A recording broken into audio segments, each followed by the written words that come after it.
अस्सलाम वालेकुम ख़वातीन और हज़रात, आज के सियासी लोग के साथ मैं हूं कटरीना हुसैन। हुकूमत किसके लिए होती है? किसी एक तबके के लिए, आवाम के लिए, सिर्फ सियासी सर्कल्स के लिए? हुकूमत किसकी और हुकूमत की जिम्मेदारियां क्या होती हैं? उस पर फिर तफसील पे आप चले जाएं तो कानून साजी एक बहुत अहम काम होता है पार्लियामेंट का। लेकिन आजकल क्या हो रहा है, कमी समझ में आ रहा है, तो हम कोशिश ये करेंगे कि आज के प्रोग्राम में कुछ ऐसे सवाल पूछें जो शायद आप भी जानना चाह रहे हो उनके जवाब। आइए आपका मेहमानों से तारुफ कराते हैं। हमारे पहले मेहमान है एहसन इकबाल साहब, MNA है पाकिस्तान मुस्लिम लीग नून के। हमारे दूसरे मेहमान है सेनेटर तारिक अजीम साहब, पाकिस्तान मुस्लिम लीग से। और हमें उम्मीद है कि कुछ देर बाद ही कमर जमान कायरा साहब, जो पाकिस्तान पीपल्स पार्टी से ताल्लुक रखते हैं और फेडरल मिनिस्टर हैं for Kashmir affairs and northern areas, हमारे प्रोग्राम को ज्वाइन करेंगे। आप दोनों का शुक्रिया कि आप प्रोग्राम में शिरकत कर रहे हैं। और एहसन साहब, सवाल तो इतने जहन में आ रहे हैं कि हुकूमत कहां जा रही है, पार्लियामेंट क्या कर रही है, लेकिन एक सवाल जो सबसे अहम जहन में आता है कि ये पार्लियामेंट जिसमें आप भी हिस्सेदार हैं, बहुत ज्यादा रेजोल्यूशन तो आ रही है, एक्शन हमें अभी तक कोई नजर नहीं आया है। आपने बिल्कुल ठीक कहा और हमें भी यही एतराज है, बल्कि इस असेंबली को अब तो लोग कहते हैं कि करारदाद असेंबली बन गई है, कि ये असेंबली रेजोल्यूशंस पास करती है, उनके ऊपर इम्प्लीमेंटेशन नहीं होती। जैसा कि हमने देखा कि हमने दहशतगर्दी के खिलाफ रेजोल्यूशन पास की, उस पर तमाम अपोजिशन जमातों ने हुकूमत से ताउन किया, एक तरफा तौर पे वो नहीं आ सकती थी जब तक कि दोनों साइड्स ताउन ना करते। और हमें उम्मीद थी कि उसके नतीजे में हम एक रोड मैप जो बना रहे हैं उससे कोई बेहतरी आएगी, लेकिन उस रेजोल्यूशन की किसी भी शेक के ऊपर अमल नहीं किया गया, बल्कि स्टेटस को जैसे पहले जो मिलिट्री एक्शन हो रहे थे, जो पहले पॉलिसी थी उसी पे जारी रहा। मगरबी सरहदों पर भी हमले होते रहे, इसी तरह और भी जो रेजोल्यूशन आई हैं उन पर किसी पे अमल दरामद नहीं आ रहा। और तो अपोजिशन की पर क्या जिम्मेदारी बन जाती है? अपोजिशन की ये जिम्मेदारी है जो हम करते हैं और जिसके ऊपर फिर हम पे तनकीद होती है कि हम शायद हुकूमत को नीचा दिखाने की कोशिश कर रहे हैं। हम हुकूमत से ये कहते हैं कि खुदा के लिए इस बात को ना भूलिए, जैसे अभी आपने देखा अमेरिका में ओबामा साहब की कामयाबी जो है, कितना जोश और खरोश था वहां पे, और लोग कितने पॉजिटिव एनर्जी थी। 18 फरवरी को पाकिस्तान में भी उसी तरह की पॉजिटिव एनर्जी थी। हर बंदा फतेहयाब था, हर बंदा समझता था कि उसने अपने वोट की ताकत से एक तब्दीली ले आया है, अब इस मुल्क की सिमत बदलेगी। लेकिन एक साल गुजरने को है, वही जनरल मुशर्रफ की पॉलिसियां हैं, वही उनके कानून हैं, वही उनके जज हैं, वही उनकी विक्टिमाइजेशन है, वही मगरबी सरहदों पर हमले हैं, वही लोड शेडिंग है, वही महंगाई है, वही हर कुछ उसी तरह का है, बल्कि बिगड़ती जा रही है, तब्दीली नहीं आई। और इसके लिए हुकूमत को हम यही कहते हैं कि देखिए जो इक्तिसादी मसाइल हैं इन्हें हल करने के लिए तो वक्त चाहिए, लेकिन जो पॉलिटिकल एजेंडा है, जो जुडिशियल एजेंडा है, आपको जजेस बहाल करने के लिए, तरामीम ठीक करने के लिए, इसके लिए तो किसी बजट की जरूरत नहीं है, सिर्फ पॉलिटिकल विल की जरूरत है। लेकिन अब अफसोस से कहना पड़ता है कि उसका भी हमें अभी तक दूसरी तरफ से इजहार नजर नहीं आ रहा। सेनेटर साहब, एक इंटरेस्टिंग एक मजाक है, कहावत ही कह ले कि ऊंट एक वाहिद जानवर है जिसको कमेटी ने डिजाइन किया होगा। ठीक है, हमें अब ये लगता है कि कोई बात को अगर खींचना हो तो कमेटी में डाल दो, 5 साल निकल ही जाएंगे। आप लोग बिल मूव कर चुके हैं सेनेट में, 17th अमेंडमेंट के हवाले से नेशनल असेंबली में मूव हो चुका है, बात फिर कमेटी में चली गई है, तो ये ऊंट निकलेगा या शेर निकलेगा? देखिए जी, जो बिल्स होते हैं वो तो जब एक दफा अप्रूव हो जाएं उसके बाद कमेटी स्टेज में जाते हैं, लेकिन ये डिपेंड करता है कि कितनी देर कमेटी में रहते हैं, कितनी बहस होती है उनके ऊपर। और बहस होती भी जरूरी है, बिकॉज कमेटीज में सारी पार्टीज रिप्रेजेंटेड होती हैं, वहां पे सबके नुमाइंदे होते हैं वहां पे, तो ये तो एक बड़ी लाजमी हिस्सा होता है लॉ मेकिंग का। तो लेकिन अगर वहां पे जाके बैठा रहे बिल और उसके बाद निकले ना बाहर, तो फिर तो वाकई वो ऊंट वाली बात बन जाएगी। लेकिन ये जाना जरूरी है।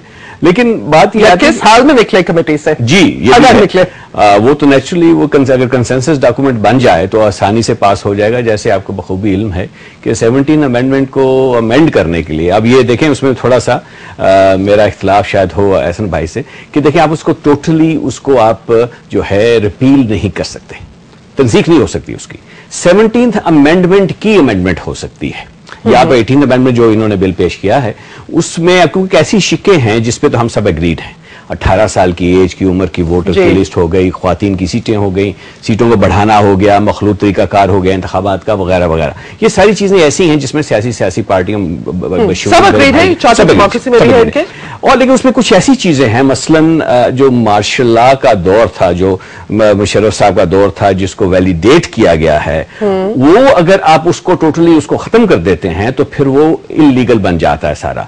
यानी कि उसमें जो भी इकदामात उठाए गए थे वो सारे इलीगल थे, ख्वाह किसी की तनख्वाह पे की गई हो, ख्वाह कोई कानून पास किया गया हो, सारे का सारा बिकम्स इलीगल और ये कॉन्स्टिट्यूशनल केओस बन जाता है।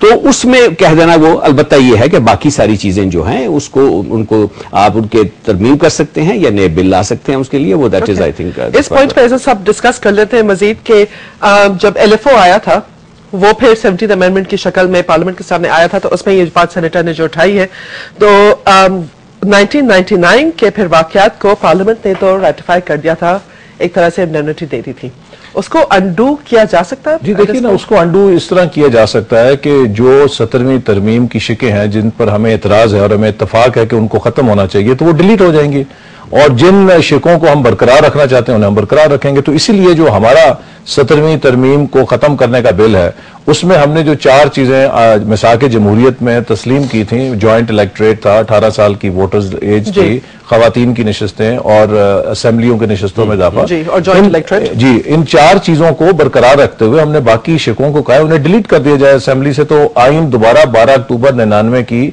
हालत में आ जाएगा, चूंकि उसके अंदर जो बैलेंस ऑफ पावर है और जो तमाम उसकी शिकें हैं। तो अपनी समझ से कि जो सेनेटर साहब कह रहे हैं कि कॉन्स्टिट्यूशनल प्रॉब्लम्स होंगी, जो उस जमाने में प्रमोशंस हुई 1999 से लेकर 2000, तो देखिए ना, वो तो पास्ट एंड क्लोज ट्रांजैक्शन है ना, अब तो वो खत्म हो गई। अगर ये agree past and close transaction है, अगरचे हमें उस पर इख्तलाफ है, हम उसको सपोर्ट नहीं करते, लेकिन उस वक्त की असेंबली ने अगर एक शेक की है वो तो एक पास्ट एंड क्लोज ट्रांजैक्शन जो कानून के मुताबिक समझा जाता है। लेकिन उस तमाम शिकों को जिन्होंने आइन का हुलिया बिगाड़ा और उसको हमने अब देखा, देखिए हम तो बार बार कहते हैं कि पिछले 6 हफ्तों में आपने देखा कि सदर और वजीर आजम के दरमियान इख्तियारात की तकसीम ना होने की वजह से हमें कितनी एम्बैरेसमेंट्स का सामना करना पड़ा बॉम्बे के वाकये के बाद।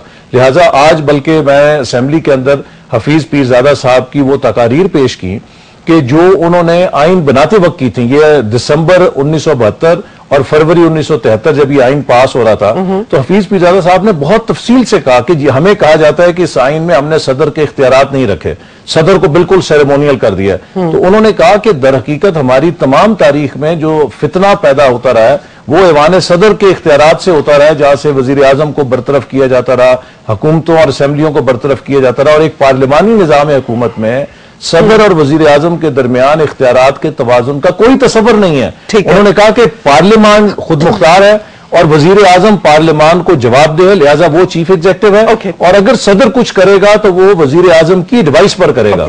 एक सवाल पॉइंट मैं यहां पे रेज करना चाहती हूं कि प्रोविंशियल ऑटोनॉमी की बात भी आई है जो MQM ने भी रेज की है, और सलीम सैफुल्लाह साहब के प्राइवेट मेंबर्स बिल में भी वो बात आई थी। क्या पाकिस्तान मुस्लिम लीग नून प्रोविंशियल ऑटोनॉमी को सपोर्ट करेगा? आपके जो बिल है उसमें उसका जिक्र नहीं। देखिए नहीं, हमने तो ये कहा है कि मिसाक जमहूरियत जो है वो एक हमारा जामे डॉक्यूमेंट है और हमने इस पे साइन किए हैं पीपल्स पार्टी के साथ, और उसमें प्रोविंशियल ऑटोनॉमी भी है, उसमें जजेस की अपॉइंटमेंट का तरीका भी है, उसमें चीफ इलेक्शन कमिश्नर का भी तरीका है। देखिए बुनियादी लिस्ट को भी अबॉलिश, बुनियादी तौर पर यह हुकूमत की जिम्मेदारी होती है कि वो लेजिस्लेशन लेकर आए, क्योंकि पीपल्स पार्टी ने मिसाक जमहूरियत पर दस्तखत किए हैं, ये उनकी जिम्मेदारी थी कि मिसाक जमहूरियत की रोशनी में बिल लेकर आते। उन्होंने जो आईनी पैकेज दिया वो बिल्कुल मिसाक जमहूरियत की स्पिरिट के खिलाफ था, उसमें तो 17वीं तरमीम से भी ज्यादा सदर को इख्तियारात दे दिए गए, लिहाजा हमने उसकी मुखालफत की। हमने कहा, एक बात यहाँ पे एक पॉइंट रेज होता है कि पीपल्स पार्टी वाले शिकायत करते हैं कि उस डॉक्यूमेंट का जो उन्होंने कहा था कि ये सीक्रेट डॉक्यूमेंट नहीं है, बदला जा सकता है, आप लोगों ने कभी उसका जवाब दिया था उनको? बिल्कुल दिया, राइटिंग दिया था। हमने तो उनको मीटिंग्स के अंदर कहा था कि हम तो इस पे कमेंट करना भी नहीं जायज समझते, इसलिए कि we can not even accept. उसमें 3 नवंबर का जो जनरल मुशर्रफ का एक्शन है उसको भी रेटिफाई किया जा रहा था। तो आप बताइए कि हम कैसे कबूल कर सकते हैं? हमारी तो एक बड़ी स्ट्रांग प्रिंसिपल पोजीशन है, इसलिए हमने उन्हें बार बार कहा। लॉ मिनिस्ट्री कहते हैं कि उनको कोई फॉर्मल जवाब नहीं आया किसी भी। तो देखिए एक ऐसी बात करने की है जब उनको बार बार ये बात कही जा चुकी है, मीटिंग्स के अंदर कही जा चुकी है, पब्लिकली कही जा चुकी है कि वो आपका बिल 17वीं तरमीम से भी ज्यादा तबाकुन है और we can not accept it. देखिए अगर COD के ऊपर आए, चार्टर ऑफ डेमोक्रेसी के ऊपर ये लेजिस्लेट करे, लेटर इन स्पिरिट, हम अनकंडीशनल सपोर्ट करेंगे। ठीक है, हम कोई शर्त के बगैर उसकी हमायत करेंगे, लेकिन अगर आप दोबारा